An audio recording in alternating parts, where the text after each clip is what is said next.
You know, the opening line is for a political candidate that comes on is always, so you want to work at All American Burger. You're too young to get the reference. Did you get the reference? I did not. Fast Times at Ridgemont High. I remember the movie. Yeah, remember the movie that you say that though, I just get like Spicoli and Phoebe Cates. That's what comes to mind. Oh my God. Yeah, that was a defining moment in my life too. No, but so the disclaimer I have to give you is, for the longest time, if you came on Chuck Yates Needs a Job, which is now Chuck Yates Got a Job, but that's a whole nother story. When you came on the podcast as political candidate, you automatically lost your race. Unfortunately, so I had a bad string of losing. But Liz Murrell came on, the Attorney General for Louisiana. So she won. So we got a victory in the W. So don't break the streak. I won't. I got it. We'll keep it going. So, all right. Mom is potentially watching the podcast. Tell Mom who you are and why the hell you want to run for governor of Alaska. Right now? Yeah. My mom or any mom? It's mine. Maybe your mom. Will your mom listen too? We'll get 2 views. She actually has, yes. I have to keep telling my mom not to read the comment section underneath articles and things like that. She'll text me. It's like, oh, why are you doing this? And okay. Yeah, it's interesting. You know, the reason is when I graduated from college, played football, it was easy to go back home to Alaska. You were an outside linebacker. I was a guard. You were a guard? I was a linebacker in high school. I was a 2-time state player of the year. I got recruited. It was mainly Ivy League. Got a chance to go down to Stanford and Nike Elite Camp. But the head coach there says, well, first team All-State in Alaska is third team All-City in L.A. Oh, nice. And it's like, oh, yeah. And then Buddy Tevens, he went 0-12 and then got fired. I don't remember that at all. Yeah, exactly. I have that on my bedroom wall. Poster. But it was easy to come back. But now kids came late. So I've got a 4-year-old and an 18-month-old little girls. Oh, wow. And when I look at what Alaska... Okay, can I cut you off real quick? I've got 3 girls. And you're at the age where you're about ready to do this. Usurp from mom the pedicure. Stick with me on this just a second. I got you. Yeah. So my 3 little daughters would be grumpy and mad about stuff and all. You take everybody to get a pedicure. Everybody is nice and pleasant, and they tell daddy what's going on. And for years, when they were really young, what they would do is they would sit there and they would say, well, daddy, we're going to have them paint your toes pink. Ha, ha, ha, ha, ha. To try to embarrass me. And then now later in life, because my baby's 18, my oldest is 23, now I get whatever color they're getting. And Sarah's like, oh God, Dad, that's so embarrassing. I can't believe you do that. Dad advice. I appreciate that. We do daddy dates right now. And there's this coffee shop bakery near the house, and they serve this thing they call a breakfast pie. And it's just eggs and sausage. It tastes really good. But with my now 4-year-old, she wants a kid coffee. And so we don't like the hot chocolate and stuff there. My wife says against food dyes, but she gets a steamer at kids temp with whipped cream. And they do like a phenomenal house-made whipped cream. Oh, nice. With just a couple of sprinkles. And that's her. And that's the daddy time she gets. And she'll like every couple of weeks, and because I travel a lot, she'll be like, Daddy, can we have a daddy date? Oh God, that's awesome. And I'll be big on the pedicure. And I hate to do this to you, but I feel like it's my job. If you're ever sitting around with a bunch of old guys and they have daughters, they'll just start throwing out numbers. And it's the weirdest thing. You have no idea what they're talking about. 19, 21. And then some guy will say 29 and everybody go, oh, that's the age your daughter comes back. Because I hate to tell you this. Oh, I feel so bad telling you this. But they do leave you at some point and they think you're the stupidest person in the world and they won't talk to you. I spent a year talking to daughter Sarah through Office memes, the TV show, because she liked it. I would find a meme. I mean, I would spend hours looking for the right one and all that, but they come back and they will come back. So hate to do that. No, that's bracing myself. Please do. All right. So sorry, I totally got us off track. It's my ADD. All right. So where did you wind up going to college? So I went to Northwestern University in Chicago. All right. Or Yeah. Evanston. Yep. In the Big Ten. Yep. So I had the opportunity. Most of my chances out of high school was to go play football at Ivy League schools. Right. But I wanted to see if I had the opportunity to play in the Big Ten. Yeah. And coming from my hometown's 1,200 people. My high school I had to drive 30 minutes to go to. My graduating class was like 92. And what's the hometown? Anchor Point, and I graduated from Homer High School. Oh, I've been to Homer. Oh yeah, I have been to Homer. I went over July 4th that week, and anyway, show up there first night in Homer, Alaska. The friend I'm with, her brother is playing in a band, and they're at a bar. So we go, and I might have been overserved. It was not my fault, but was it the Salty Dog, the Lighthouse on the Spit? Yeah. Yeah. And anyway, we walked out of there at 2:00 in the morning, and it was still light outside. And I swore off vodka for 2 years. I was just like, "No, I'm never going to drink again. What has happened?" It was a spiritual experience. It was a spiritual experience, yes. But I've been to Homer. Oh, Homer's, it's beautiful. It's gorgeous. It's an incredible. It's one of the best places to grow up as a kid. Loved it. And it is a good athlete in a small town. You have to play all the sports. So I didn't play organized football until high school. But I wanted to see, could I play big time, and sent out stuff. And Northwestern came back and said, "Look, we've never seen you. You've never seen us. Said, but if you are what we think you are, you have a chance at a scholarship." Said, but you got to come on as a walk-on. So you get a preferred walk-on, guaranteed spot on the team. So I bet on myself. I had never been to Chicago until the day I reported. Really? And I was a country bumpkin. Yeah. You get in front of the team. All the freshmen have to stand up in the team meeting room and introduce themselves. Well, I got 2 laughs because I stood up and everybody started laughing because I was wearing a Harley Davidson tank top, and my hair was long and I had like a bowl cut down to my nose. Nice. And then I said, "Oh, I'm from Alaska." Then they laughed again. Like, "Who is this guy?" I was like, "This is a joke." And had the chance and just kind of worked my tail off. They had I was recruited as a fullback. They had 9 offensive linemen get hurt in fall camp, and they said, "We need somebody to snap the football on scout team." And I was like, "I'll go do it." Start eating Crum. And they handed me a foam football.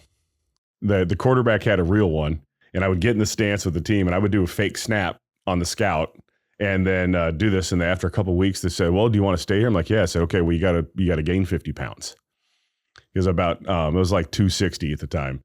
And so for the next couple of years, I was gaining weight, getting bigger, and trying to keep speed. And I'm a little guy for the Big Ten. I'm 6'1.5". Right. I ended up starting about 2 years. I was the left guard my senior year. The left tackle, 6'8". Wow. But the center is about the same size, but we were both quick. And so we ran a lot of screens and zones. And basically, if you were a D tackle, my job was to chip you and go chase down a linebacker. Nice. But I love the story about being introduced to the team and all that, because one of my dearest friends on the planet's the singer Jewel. Oh yeah, yeah, and that's why I was in Homer. I went with Jewel to Homer, and she tells the story about going to the fancy performing arts school, high school in Michigan, showing up on campus, getting sent to the principal's office because she had a big knife with her. We always carry a big knife in Alaska. That's what you need to do. And anyway, the principal's like, "You just put that right here in my drawer. We're not gonna do that again." So, I went to high school with one of her cousins. There's a lot of the Kilchers. There's a lot of Kilchers. There's a lot of Kilcher up there. Yeah. And it was her brother Otsley's band who was playing that night when we got in. That's pretty cool. Yeah, it was cool. The story I love about that is, the reality TV series that the Kilcher family did, Last Frontier, they didn't know that was Jewel's family. They just running around Alaska. They find this outgoing family and they do that. And Otsley calls and he's like, "Hey, Jewel, I'm about to sign for TV." And Jewel's like, "Hey, don't borrow money for a TV. I'll loan you some money. Those interest rates are like 18%. And she's like, "No." Otsley's like, "No, we're going to sign for a TV series." And Jewel goes, "Don't sign anything. Call CAA, her agent."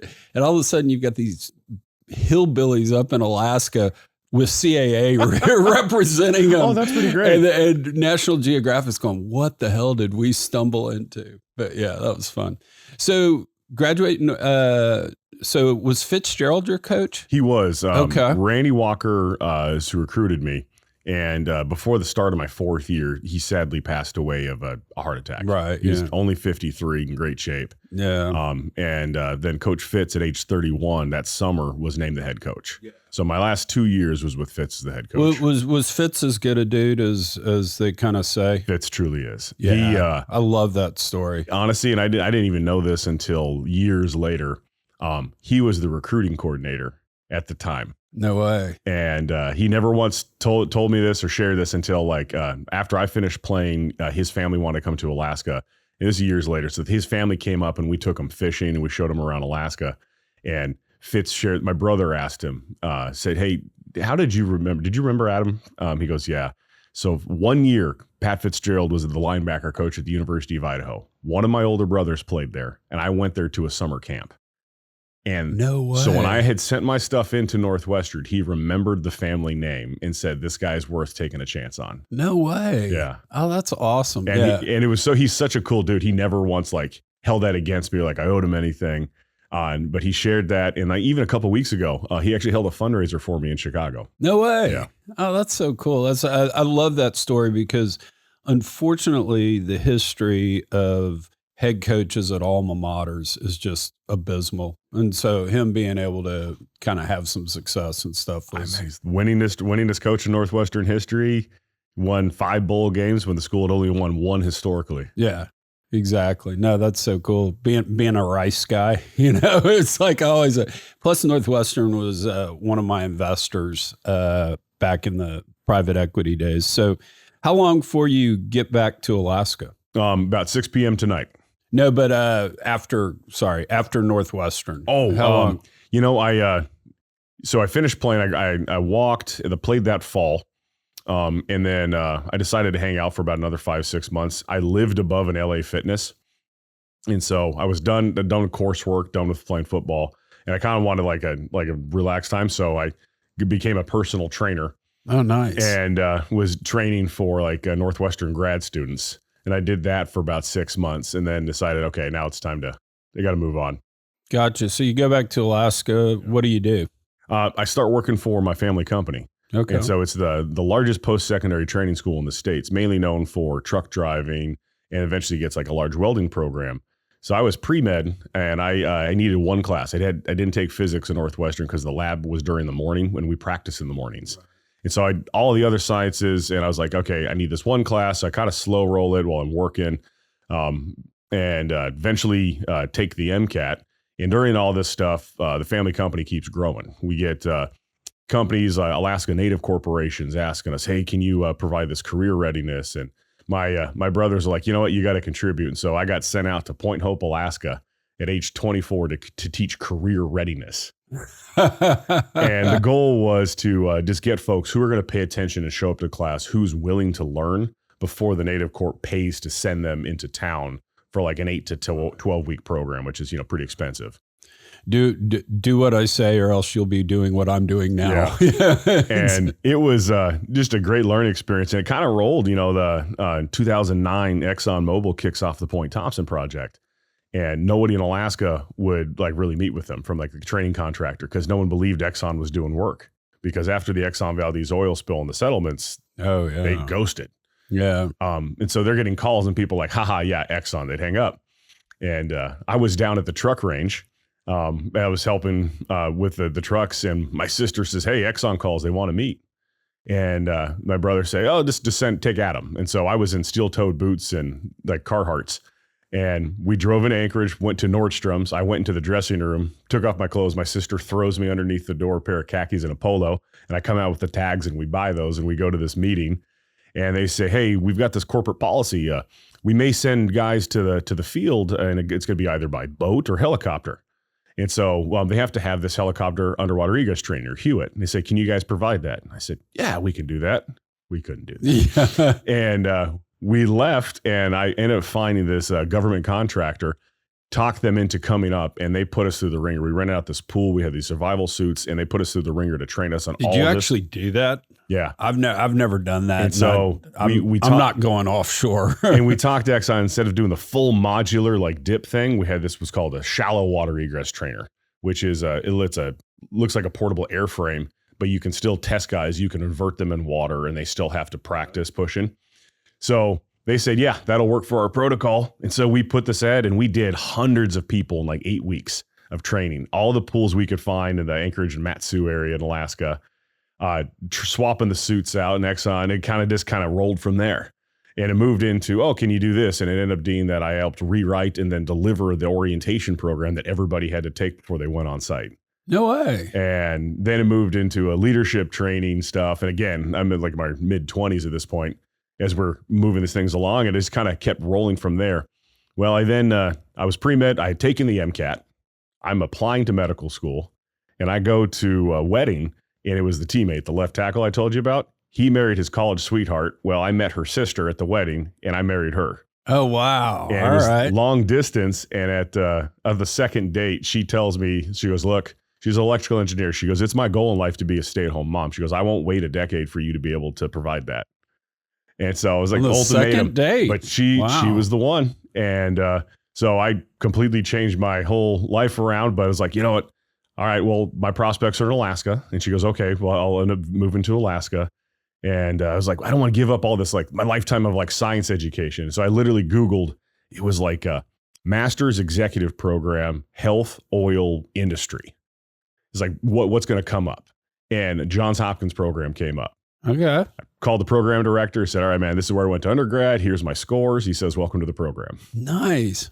Another investor in my fund, John Nice. Hopkins. Very nice. So yeah, I got my master's in and public you were health. in Baltimore Yeah. to do that? And it was a distance. It was a combination. This is before online classes were really a thing. Yeah. So it was like we did conference calls in our small cohort, some Adobe Blackboard courses. And then every 6 months for 2 weeks, we would have intensives Okay. to where we'd have like almost as much in-person like lab time as you would if you were on campus. Oh, wow. So the Yates family story with John Hopkins, and they were a longtime investor, and I really appreciate that. But Dad got into Southwestern Med School in Dallas and got into John Hopkins. And Mom was going to teach biology in high school to put Dad through med school. And Dad went to John Hopkins campus, looked across the street and said, there's no way I'm bringing my wife to Baltimore. So Dad went to Southwestern in Dallas, which, weird, long story short, Parkland is the teaching hospital there. So Dad is there in the mid 60s. So everybody working on Kennedy, everybody working on Conley, those are my dad's professors from med school. Yeah. Wow. Yeah. So lifelong fascination with the Kennedy assassination. That's pretty tremendous. All right. So you get a master's degree. Then what are you doing? And then the company keeps growing. We get contracts with Shell, Trans-Alaska Pipeline. So it's Alaska Pipeline Services. They outsource a bunch of stuff to us. We get these big contracts, and I'm running that side of the business. And we get politically active more so in the fact that we're a for-profit company in a world dominated by nonprofits and or kind of like apprenticeships and things like that. And we go down to the state legislature and keep telling them, like, look, you have to stop subsidizing the competitors. And legislators go, oh, so you want the money. We say, no, don't spend the money. yeah, save it. So we actually got a reputation for being the ones who actually just didn't want any money and said, don't spend any money. And so that opened a lot of doors. And so we got politically active. And then as Governor Dunleavy at that time was first campaigning, he was going around and he had the conversation about like what to look like at the Department of Health. He goes, you have a public health degree, right? And I said, yeah. I said, but I don't really use it that way. It was more just to have. And he says, well, we should consider this. And his idea is that the Department of Health and everywhere is always either a former physician or healthcare administrator. So their whole livelihood has always been made from the status quo. Right. And he goes, take an objective viewpoint. You just worked on this large, like $6 billion plus CapEx project to Point Thompson. You understand, you know how to run the entrepreneurial side. He goes, take an objective viewpoint on how this can better run. Make sure you hire good health policy people around you and grow from there. And so we went through that process. He got elected. So I was like, you know what? I I applied. I put my name in, got interviewed by his team, and they said, "Why would you want to run health?" And I said, "Because that's got the most problems." Oh, nice. And so stepped up, and I had just turned 34 when he appointed me the health commissioner of the largest department in the state by position count and budget. Over 3,000 employees at about $3.5 billion operating. And is Dunleavy the tall guy? He's the tall guy. He's the tall guy. I got a picture with him somewhere. I'll dig it out and we'll pop it up because he came down to Houston for a deal at Jeff Hildebrandt's house because obviously Hillcorp's a big producer up in Alaska. And so Jeff has a big interest in who the governor is and making sure the governor knows some folks in Texas. So anyway, yeah, it was a nice guy. Yeah, he's a great guy. Big thinker, big intellectual, has a great vision for the state. He's termed out. But we kind of roll along with the health position. COVID hits. And so we have centralized public health in Alaska. So I'm front and center with my chief medical officer and public health director, who people that I appointed. And we're trying to how do we figure out Alaska? How do we keep our state open, but also protect? Because we've got the lowest number of hospital beds called med-surg per capita. We also have the highest indigenous population. And historically, you look at a respiratory virus like in 1918, we had oral stories of 50% mortality rates in native villages. Yeah. And so we were like, how do we protect this? And we think we struck a good balance. And then eventually when we saw we weren't going to be overrun, we could be resilient, the governor says, let's open it up. So we were the first place in the world to have in-airport COVID testing in June of 2020, where people could fly in, get tested, and go see Alaska. Oh, no way. Cool. And so we opened up our economy, we moved things forward. During that time, you could appreciate, because you mentioned Hillcorp, they're in the midst of purchasing BP's assets. And so in order to make this happen, we had some travel rules like, okay, if you come in Alaska, you have to do this. And I got a call from someone in the Gov's office that, hey, these executives from Hillcorp need to come into Alaska, but they'll be coming on a private jet. What rules apply to them? And I said, oh, we don't have any. He says well, we need to make sure. So we put together a protocol, said, okay, if private jet, if you do this and your contact, remember, it's early in COVID. This is what you do. And so my claim to fame is that I was able to do the quick protocol for them to come up to Alaska to actually ink the deal to get it done so they could actually take over BP's assets in Alaska. Oh, nice. And what was the protocol? You made them basically get tested to show up? It was a pre-test, or it was a self-isolation, because they'd stay on the plane and they wouldn't get off while they got refueled. And then when they got up to Prudhoe, they had their own camp set up, beds exclusively for them. And so it was these kind of quick things that I would then bounce off my epidemiology team. And again, a lot of that stuff we were just trying to figure out, and then when later on you start realizing a lot of these protocols are completely worthless because it's in the air. It's all the way around us. Yeah, no, that's interesting. And I'm a huge conspiracy guy. We've already touched on Kennedy, and I believe the CIA had him killed, which may have, of course, get this podcast taken off YouTube. But how much pressure was there by them, whoever them is, the federal government, lobbyists, the medical community? Because the one thing I felt like we had during COVID was you had kind of these self-important people putting protocols in place for the good of everyone, and in effect substituting their judgment for maybe a market or individual choice and all that. Because, Fauci went from you don't need mask to, well, you do need mask. I only said that because medical professionals needed mask, It did swing back and forth. It was really interesting. Early on, right, we were worried about what they called fomites, or solid surface transfer. Yeah. But then comes out to find out that you're not worried about solid surface transfer. So, and that was in April of 2020. CDC said, don't worry about it. But by that point, every restaurant, everybody has got this cleanup protocol and a deep clean of every dining room table, right? And you've got to use and so it became hygiene theater. Right. And once something got out there, it was really hard to pull back. And we even tried to message that. In Alaska, we had no vaccine mandates or mask mandates. We told people, said, go outside, go enjoy Alaska. And I think that the attendance in state parks was actually up throughout and has held steady since, which is kind of cool. Yeah. The overall pressure kind of just come from, who are you taking care of? Who's the vulnerable populations? How do we move ahead?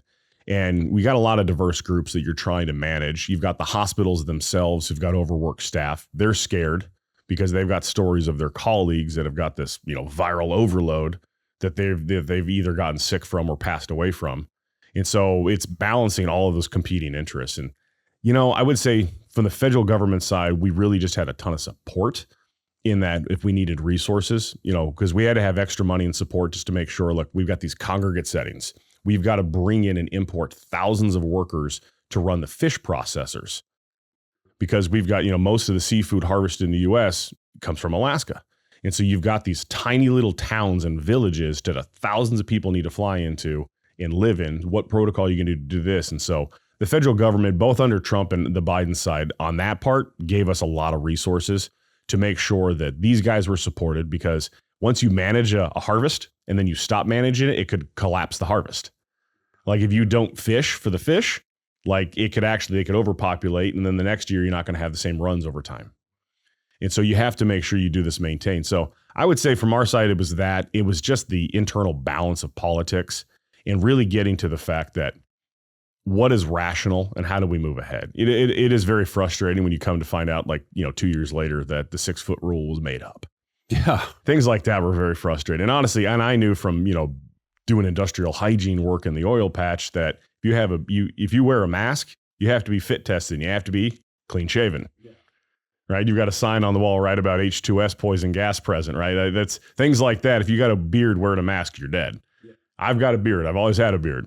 And so to me, a mask only works for a population of 1. It doesn't work for a population of N. My dad's a doctor, and he came on the podcast kind of at the height of COVID and, said, hey, I'm just a small town country doctor. He's a radiologist, but whatever. And one of the lines he said from that is, this 6-foot rule has to be made up.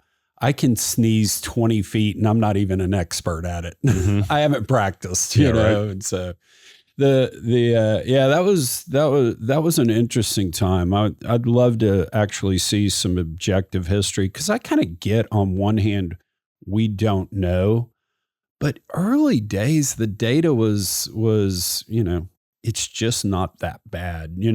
Dad's take, like in February of 2020. So before it hit, he said, well, back in my day when this happened, first thing you do is you give it to the kids. Not too many kids die. Then you give it to the 20-year-olds. Not too many 20-year-olds. You give it to the 30-year-olds, then the 40-year-olds, then the 50-year-olds.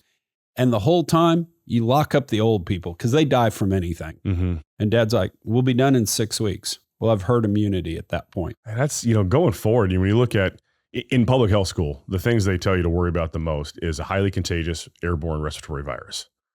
That's the thing that is the most terrifying thing in the world, and what it can do. But, I think we failed to actually identify who are the at-risk groups. And, knowing as we kind of worked our way through it, we realized in Alaska, it was our seniors. And so we gave them as much resources as they needed, the extra staffing, the extra money to pay for overtime, things like that. Locum tenens, right? These contract health workers to bring up. And that was our big focus. And you try to open it up. And I'd say going forward, if there's ever any sort of pandemic threat or anything, what is the at-risk population? How do you do this? Because you cannot shut down the private sector. I'd say that's the one thing that if we take anything from COVID is we have definitively proven worldwide that government cannot print enough money to replace the private sector. All it does is create rampant inflation and ruin your economy. And the second big thing I think too is if kids aren't dying from it, then send them to school. Yep, yeah. We have set back a generation, the social emotional dramatically. Yeah. Watching my 3 kids kind of do online, like my daughter Sarah was a freshman in high school, watching her have to do online, not getting to meet kids. It's been a thing. Yeah, it really has. That's a really sad thing about it. Statewide, we actually shut down the second half of the year for 2020, or the second half of the school year. So until about May is when we go. But we said open up, but we made it a local school district choice, and then some of them would open up and some stayed closed. And that's what you saw, this patchwork around the country. And so the social events, the kind of key marker milestones for kids in their high school years, they missed. Yeah, no, that's right. And it always winds up hurting poor people the most. That's the one kind of horrible thing about all this is rich people have a tendency to bounce back. They have resources to do it. Poor people just don't. And do this real quick. So you're running for governor. Do y'all still have that weird, what's it even called? Preferential voting? We have ranked choice voting. Ranked choice voting. What is that? It happened via a ballot measure during 2020. So when everybody was doing mail-in ballots, and it squeaked by, and it created a jungle primary. And that means every candidate, regardless of party or party affiliation, is all together. And then the top 4 vote getters move to ranked choice voting in the general election. And that means you vote for your top 4 candidates. And after round 1, the candidate who has the least amount of votes, they wipe off. But whoever voted that person first, their second votes get reallocated. And it creates this weird process. And it's an algorithm. You can't hand tally this. And that's the goofy thing about this whole process. Yeah, I've killed some brain cells on that because Kelly Chewbacca walked me through that when she was on, and I've thought a lot about it. And I haven't been able to wrap my head around that. I get George Washington's whole point of let's avoid factions and all, but to some degree we've been doing it, a certain way for a long time, and I think we're okay. Yeah. So it's a confidence in the process. I think that if it feels like it's not one person, one vote, and your vote, either some votes count more than others, because what if there's only one person that you morally and philosophically can vote for? You bullet point that first and they get off, and then now your vote is tossed and the denominator changes. Because you do these calculations until it's 50% plus 1. And so if you got people who they call it bullet voting, who only vote for one candidate, well, if you have 200,000 people vote, but 20,000 only bullet voted, then on the second round, your denominator is only at 180,000. So it's easier to get to that 50%, which that feels weird.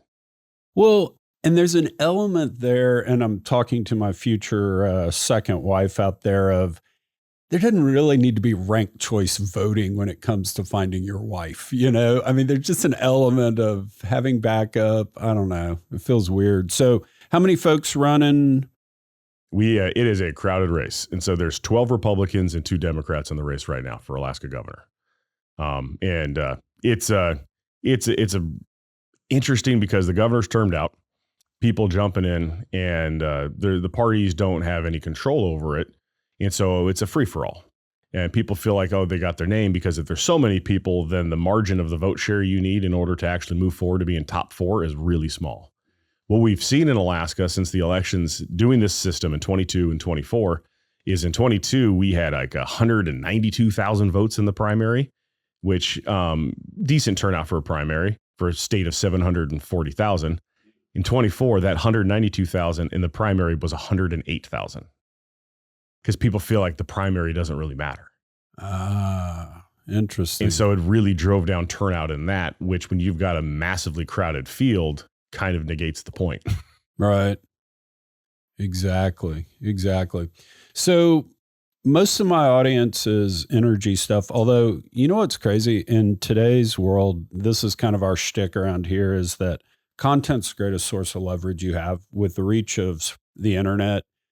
All 8 billion people on the planet can hear us talk if they want. And so I actually have a garbage crew in Seattle that listens to the podcast, and they send an email about every 6 months. Hey, Chuck, what did, Adam mean by this? And I'm kind of like, what are y'all doing? Well, we just like listening to you. And supposedly one of the nuclear submarines in the Navy listens to the podcast every Friday. That's pretty cool. Yeah. So it's kind of wild. And then I've got, it may be just a bot farm, but like 4% of my listeners are in Venezuela. Wow. I have no idea. Like I said, it may be a bot farm and all, but most folks are energy folks. What do we need, sitting here in Texas, Oklahoma, New Mexico, Colorado, what do we need to know about kind of Alaskan energy? Because y'all are what, the sixth? I think the sixth biggest oil producer in America, fifth biggest, something like that. We've fallen down the list. In I think 91, we were like 2 million barrels a day produced. Yeah, Prudhoe Bay was a big freaking deal. We're down to like 480,000. But I think it's important to note that Trans-Alaska Pipeline first started flowing oil in 1976. We're going to have the 50th anniversary this coming year. It's pretty cool. So you've got these super basins that oil folks know of, Prudhoe Bay and Kuparuk, and they've been producing for 50 years.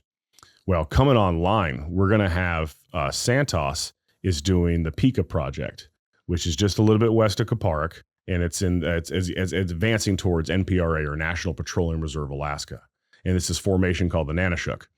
They're going to have 80,000 barrels per day come online in about, I think their March is they're shooting in 2026. Right next to them, Conoco's got the Willow project that's going to be 180,000 barrels a day in 2028. And these are just the first phases of these projects. And so these massive oil plays are going to go. I just read this stat right before we started this oil group in Alaska. It said that there's about, from now until 2034 is $22 billion of project spend that's going to go on. And by 2034, over 60% of the throughput in the Trans-Alaska Pipeline is going to be from fields that aren't putting a drop in the pipeline today. Oh, wow. Which is pretty cool. When you look about, we've got this 50-year field which has been producing, but there's still so much more. There's other prospects that are continuing to be worked. There's the Harrison Bay side. Bill Armstrong, right? We call him, he's like the godfather of Alaska, but Bill knows rocks because Bill's the one who discovered how do you drill the Nanashuk. He's got another prospect he just announced this year called the Sockeye, which is on the east side of the field. And it's in the Badami area, and BP poked holes in the ground there for years and couldn't figure out how to get the oil out, but Bill was able to do that and get a successful flow test. And so there is still more plays. And so I want folks to know that Alaska is still opening up. And we've got critical infrastructure there in this haul road in the Trans-Alaska Pipeline and a lot of feeder and gathering lines.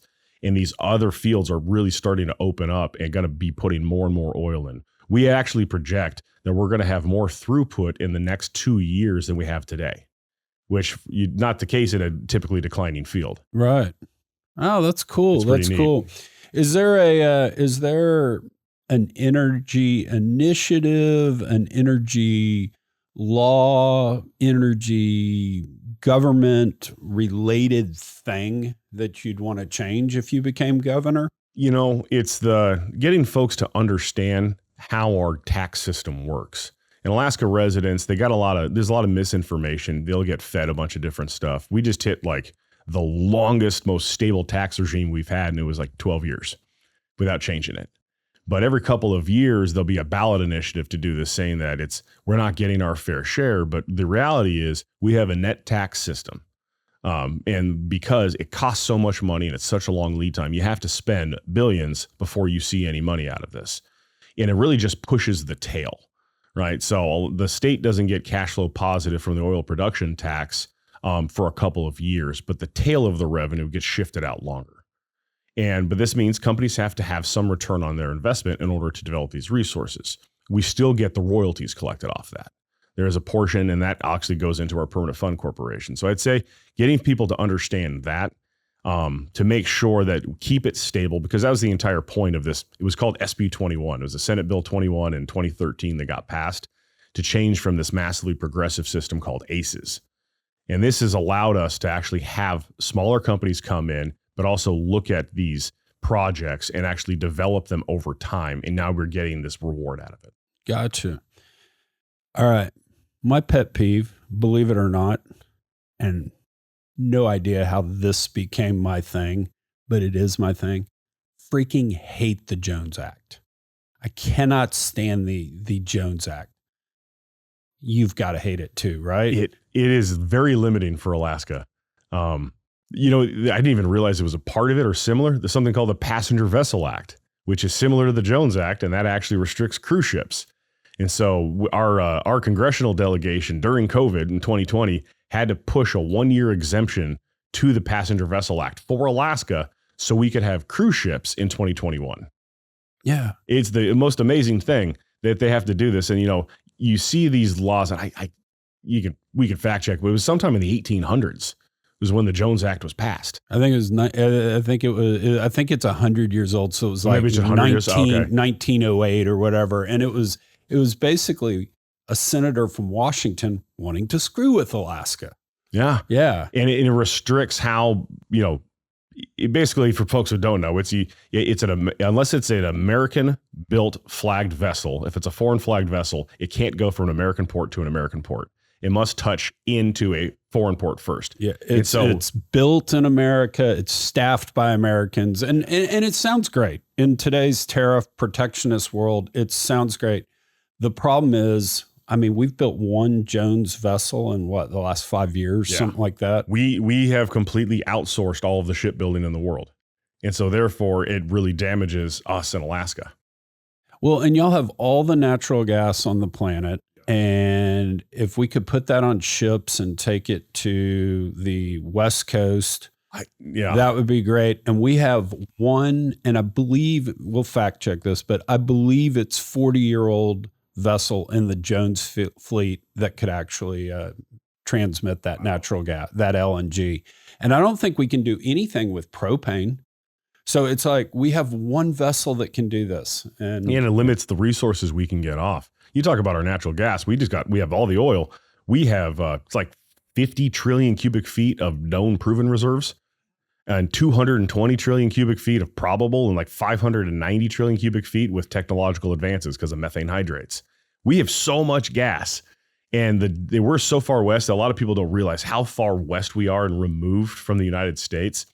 We have this Alaska Gas Line Development Corporation has this flyer that says that, from the Gulf of America, say there's no Panama Canal issue. To get from there to Tokyo is 16 days. You know how long it takes from Alaska? How long? 8. Yeah. We're that far further west. It takes 9 days for Australia. Yeah.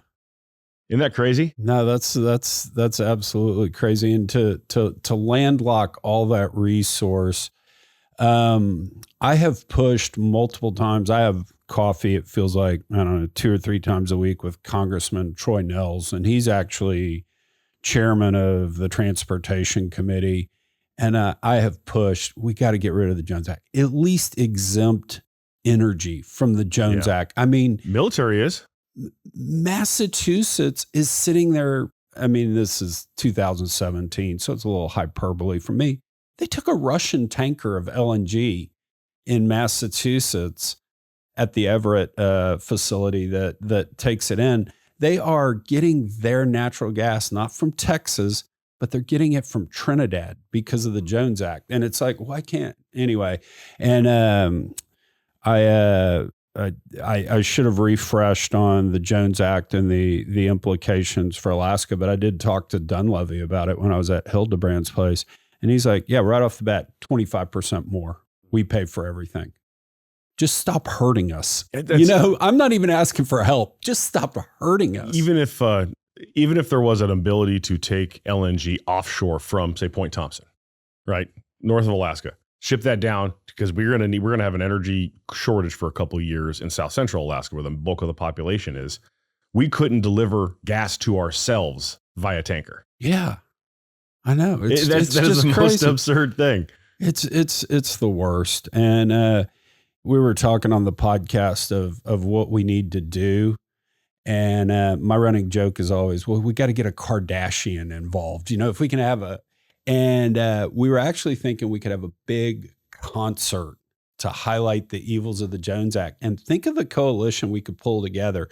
Let's get Jewel. She's Alaskan, right? So we'll get Jewel singing. We'll have Ted Cruz there. He's very anti-Jones Act. Who was the guy that wrote Hamilton? Manuel Miranda. Yeah, he's Puerto Rican. They get screwed equally to Alaska. They would, yeah. Yeah, and then I think Bad Bunny. This is and maybe the Kilcher family, because I don't know if you've ever seen Otts, Jules' dad, perform. Great songwriter. That's our big concert. Highlight the evils. Can we do that in Homer, maybe? I think it would be tremendous to point that out about how this is actually damaging us. And there's got to be some exemptions. You talk about, like, why not for energy? They do it for the defense contracts all the time. We got 6 icebreakers that were in the One Big Beautiful Bill. We contracted all out to Finland to build. Yeah.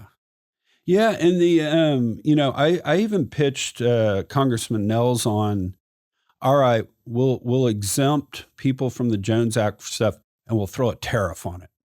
I mean, not the perfect solution, but we'll at least try that. And no. It's the ability to develop our resources is what Alaska was promised at statehood. Right. And that's what Alaskans really want, is how do we actually continue to do this? Because the other thing is, I get asked from people say like, oh, I'm pro development, but I like wild places. I was like, have you been to Alaska? You know how big Alaska is? Alaska is so vast that we are the ones who take care of it, because people in Alaska love to hunt and fish. And, it's like one of the caribou herds in, I think it was either the Central Arctic or the porcupine herd. Before oil and gas in 1975, they were down to 5,000 caribou. And like just 10 years ago, there was a survey and they're up to 75,000. And it's like, as gas flowed, they actually thrived because caribou really like gravel pads. They like to walk the roads. They like to get out of the swamps. Pipeline's warm. Yeah. They like because the bugs don't follow them onto the gravel as much. And so it's like you're able to actually see these animals thrive, and we protect the area. The Inuit population on the North Slope Borough, there's 7 communities, about 10,000 people total up there. They collect the oil and gas property tax from Prudhoe Bay and Kaparik. They have a $400 million operating budget. Their life expectancy doubled when oil started flowing because of the resources they were able to get and provide for the people. When you stop burning dung and wood in your house and you burn hydrocarbons, your life expectancy doubles. Yeah. And so they still live a subsistence lifestyle. They whale on sealskin boats in the springtime. And they actually do this. I got to go up to what's called Nulukatuck and pass out whale cell to the community. It was an awesome experience. But they still regularly do these things, and they live up there in this place that people would say, oh, this is inhospitable, but to them, it's paradise. Yeah. And they're able to do that and live this lifestyle because of oil and carbons. Yeah. No, I always think most things in life are a water balloon. You push here, this side pops off. There are no answers. There are only trade-offs and stuff. So when we talk about the environment and going forward and all, I always, if you're so strident, well, we just need to get rid of hydrocarbons, you're always like, we're trading a life 100 years from now, maybe, if we can't adapt, for lives today. Yeah. And that's, honestly, Bill Gates, his pivot before COP30, that exact same thing. Yeah. He says, we actually need to look at this. I with my role at Commissioner of Revenue, which I did after health, I had a seat on the Alaska Permanent Fund Corporation, which is the largest sovereign wealth fund in the U.S., funded by oil money. Yeah. We took a non-renewable resource and turned it into a renewable resource, and it's grown. It's $86 billion. And we get a lot of people all the time like, you got to divest from fossil fuels. And typically you never respond to public comment. But there was this report this gentleman shared, and you read it, but it all brought about like, oh, these developed countries have to stop doing this, and we have to cut all these out. And I said, okay. That makes sense and all. I said, but what do we do for the 800 million people in the world that have energy poverty? What do we do about them? Do they not have the chance at a lifestyle growth? And there's no answer. It's crickets. Well, and wars were started for less. Yeah. It's They have the right, like, you don't have telephone poles and lines crisscrossing Africa. They didn't go from, telegraph, Morse code to telephones to cell phones. No, they just all of a sudden, poof, had cell phones, because we're able to do these massive stepwise functions of growth and technology. And so with Bill Gates, what he said is like, we have to actually grow the economy and bring technology to bear to actually lift these people out of poverty is the most important thing we can do. Yeah. And we've actually reduced emissions in the United States because of wealth. Wealth's the only thing that allows it to happen. So I do have to, I choked on his name earlier. Colin Grabow at the Cato Institute is the world's expert. I don't know if you've ever met him or seen his stuff. Never read. I've read his stuff. You read his stuff. Yeah. When you win the governorship, you need to bring Colin on. He's the world's expert on the Jones Act. I've had him on the podcast twice. I'd love to talk to him. I'm gonna have to go listen to those. Yeah. He's so good. He's so good. Well, Adam, appreciate you coming on. This was really cool. Good luck in the race. Thank you. It's exciting time. I'm a dad. I want to make Alaska better, that we can grow the state and make a place that my kids want to come back to. And we can make Alaska with all of this energy potential. And we even talk about AI data centers and all the gas we have. we can really truly grow and transform the Alaska economy and make sure that we are protecting not only the Arctic, but the rest of North America. And this is where Alaska can really step up in a big way. And I'm excited to be out in front. Biggest cost of the data center is cooling it. And you guys kind of have that on lockdown. I think we got that on lockdown. And also, they need water. Okay. We have 40% of the U.S.'s surface freshwater in Alaska. There you go. That's perfect. How do people find out about the campaign? You got a website? Yeah, I have the easiest one. It's AdamCrum, CRUM.com. Nice. And so there's a video there. It actually gives a background and a history, and you can read a little bit more about me and, send in emails. We'll talk and respond. Are you active on social media too? Active on social media. In Alaska primarily is Facebook. We're moving towards Instagram and probably going to start YouTube as the campaign kicks up more. My favorite joke about social media and the slow adoption of certain states is Vernon Maxwell, the old Rockets guard, one time went on Twitter and said, "Hey, Utah, I'm really sorry I tweeted that out. Had I known y'all had the internet, I wouldn't have done it." But we have the internet up there. We do that. There you go. Adam, appreciate you coming on. Thank you for having me, Chuck.